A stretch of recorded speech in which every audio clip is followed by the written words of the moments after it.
तर नागपूर अमरावती पाठोपाठ पुण्यातील जिल्हाधिकारी कार्यालयासमोरही काँग्रेसचं चिखलफेक आंदोलन सुरू आहे।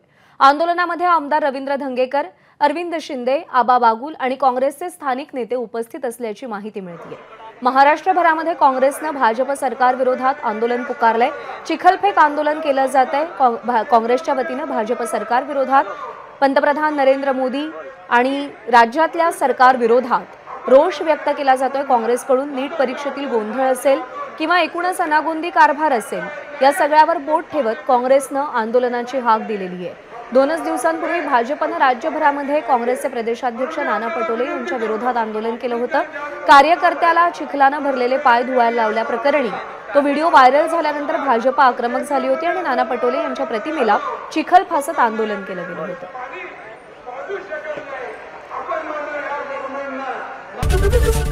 एबीपी माझा, उघडा डोळे बघा नीट।